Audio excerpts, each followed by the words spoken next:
Bismillah. Assalamualaikum warahmatullahi wabarakatuh. Alhamdulillah. Wassalatu wassalamu ala nabiyyina Muhammadin wa ala alihi wa sahbihi ajma'in, amma ba'd. Santriwan santriwati yang semoga senantiasa dalam lindungan Allah Subhanahu wa taala.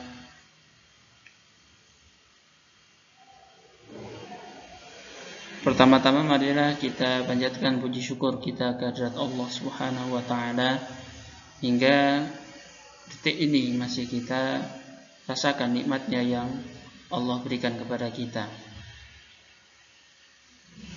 Salawat serta salam semoga senantiasa tercurah kepada baginda Nabi Agung Muhammad sallallahu alaihi wasallam. Hingga saat ini pula kita masih merasakan nikmat keimanan, nikmatnya menjalankan sunnah dalam keseharian kita.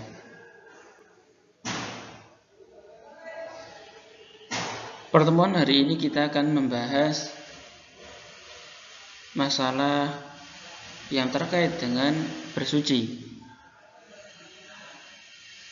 Namun ada sedikit perbedaan jika kemarin kita membahas masalah air dan jenisnya, kemudian istinja, istijmar, kemudian pembahasan berikutnya. Namun di sini kita akan membahas berkaitan dengan tayamum.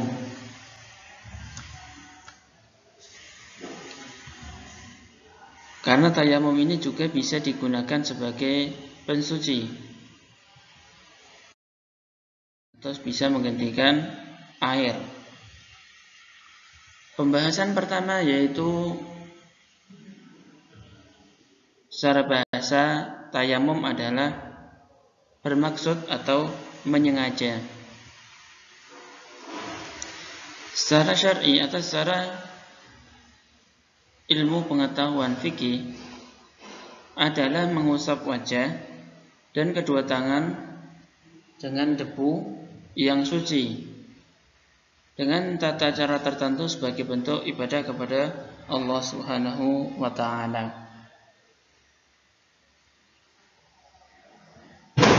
Kemudian kita melihat pada hukum tayamum dan dalil dan disyariatkannya tayamum tersebut. Tayamum disyariatkan oleh Allah sebagai suatu keringanan untuk hamba-hambanya dalam bertaharah atau bersuci. Allah berfirman di dalam surat Al-Maidah ayat yang ke-6. A'udzu billahi minasy syaithanir rajim. Ya ayyuhalladzina amanu idza qumtum ila sholati faghsilu wujuhakum wa aydiyakum ilal marafiq wamsahu bi ru'usikum arjulakum ilal ka'bayn wa in kuntum junuban fattahharu wa in kuntum أو على سفر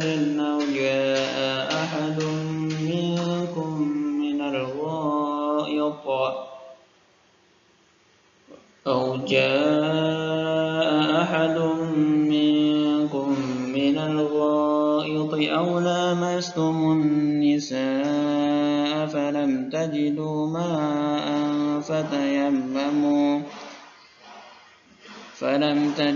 ماء فتيمموا صعيدا طيبا فامسحوا بوجوهكم وأيديكم منه ما يريد الله ليجعل عليكم من حرج ولكن يريد ليطهركم وليتم نعمته عليكم لعلكم تشكرون.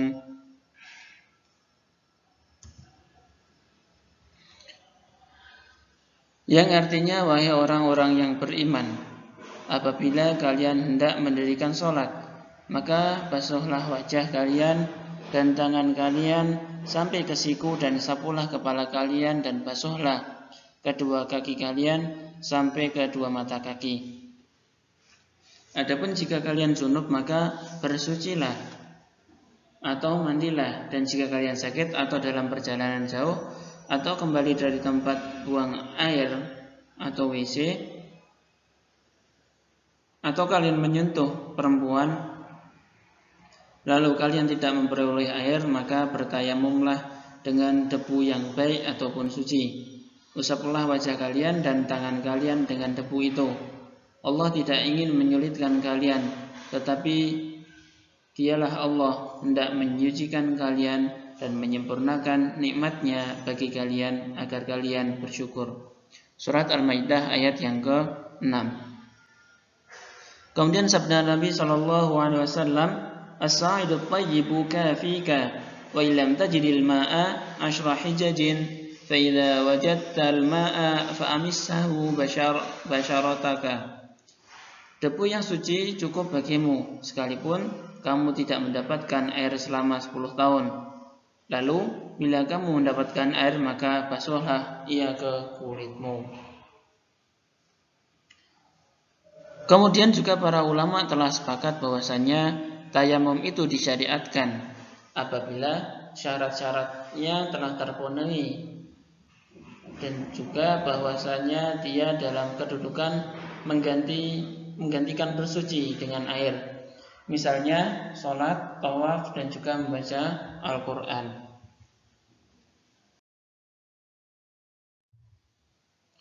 Syarat-syarat tayamum dan sebab-sebab yang membolehkannya.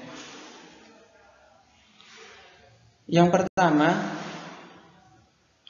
tayamum diperbolehkan saat tidak mampu menggunakan air, baik jika memang tidak ada atau karena takut bahaya apabila menggunakannya, karena sakit pada badan atau dingin yang sangat. Kemudian tayamum dianggap sah apabila syarat-syarat berikut ini terpenuhi. Yang pertama yaitu niat. Sebagaimana kita tahu bahwasanya niat adalah suatu ibadah atau suatu perbuatan yang dinilai ibadah tergantung dari apa yang ia niatkan. Sebagaimana yang disebutkan oleh Nabi SAW di dalam hadisnya, Innamal a'malu binniyat. Sesungguhnya amal perbuatan tersebut tergantung dari niat. Jika niat kita memang untuk beribadah, maka niat tersebut dianggap atau bernilai ibadah. Namun jika niat tersebut digunakan untuk bermaksiat kepada Allah, maka dia akan mendapatkan dosa sesuai dengan niatnya tersebut. Yang nomor 2 yaitu Islam. Karena seorang muslim, seorang non-muslim apabila menjalankan thaharah, maka dia tidak dianggap sebagai orang yang suci karena belum mengucapkan syahadatain, syahadat Muhammad Rasulullah dan syahadat alla ilaha illallah. Yang nomor 3 berakal. Karena orang yang melakukan ibadah, syarat wajibnya adalah orang yang sehat dari akalnya maupun dari badannya. Yang nomor 4 tamyiz atau mencapai umur. Tidak sah dari anak yang belum mumayyiz atau belum mampu membedakan mana yang baik mana yang buruk, yaitu seorang anak biasanya kurang dari 7 tahun atau di bawah 7 tahun. Yang nomor 5, adanya uzur yang menyebabkan tidak bisa menggunakan air. Bisa disebabkan memang tidak ada air, atau takut mudarat terjadi apabila ia menggunakan air akan semakin parah. Di dalam hadis Nabi SAW disebutkan yang kurang lebih maknanya adalah tatkala suatu peperangan salah seorang sahabat mengalami luka yang sangat parah di kepalanya. Kemudian dia menanyakan kepada sahabat yang lain, menanyakan ketika dia mengalami junub pagi harinya.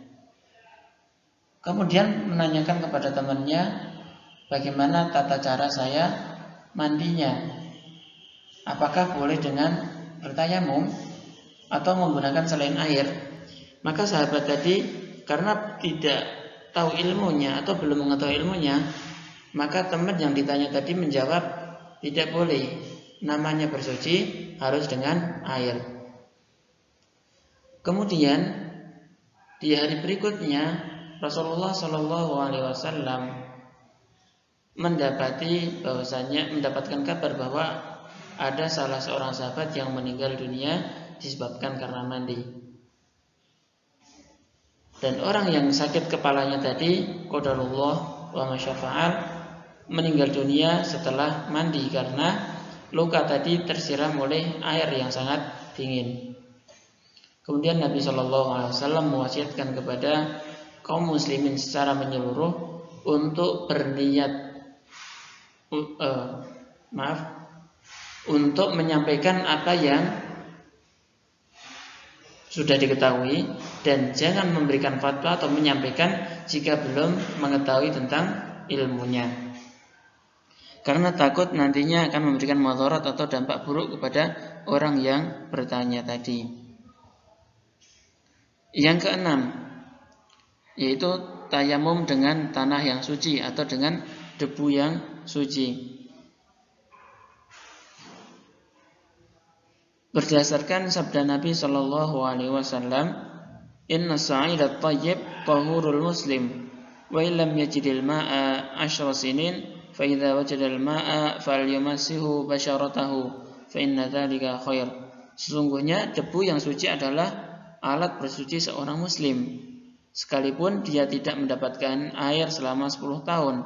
Lalu bila dia mendapatkan air, maka hendaknya membasuhkannya ke tubuhnya, karena sungguhnya itu yang lebih baik.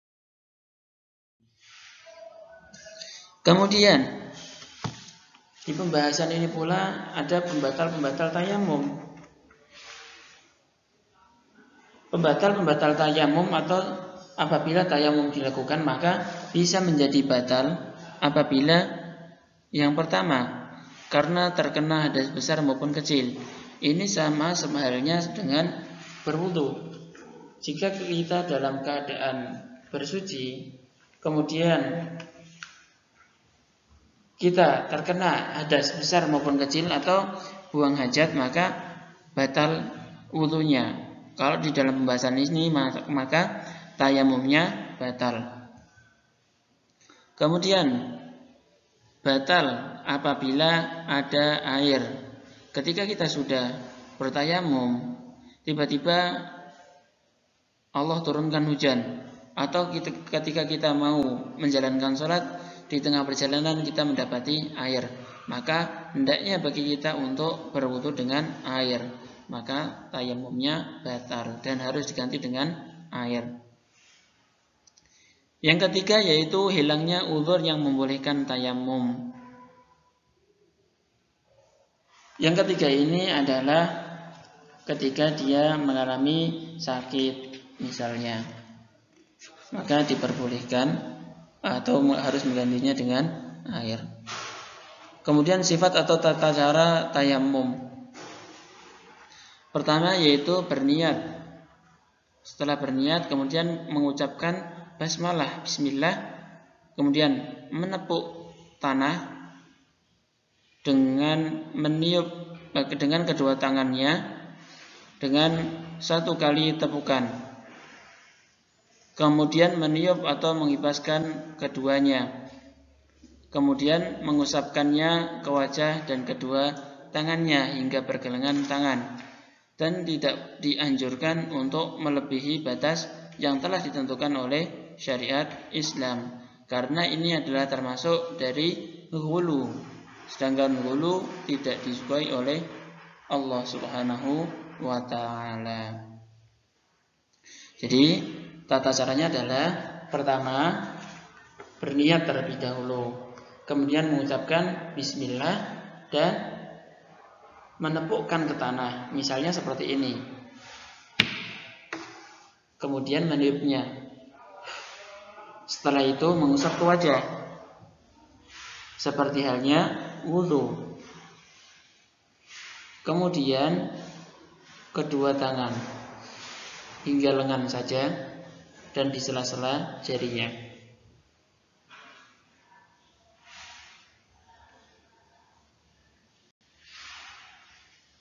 Mungkin ya ini yang dapat kami sampaikan, kurang lebihnya mohon maaf.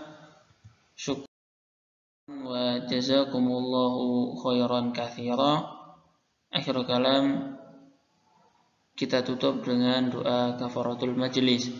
Subhanakallahumma wa bihamdika asyhadu an la ilaha illa anta astaghfiruka wa atubu ilaik. Akhirul kalam, wassalamualaikum warahmatullahi wabarakatuh.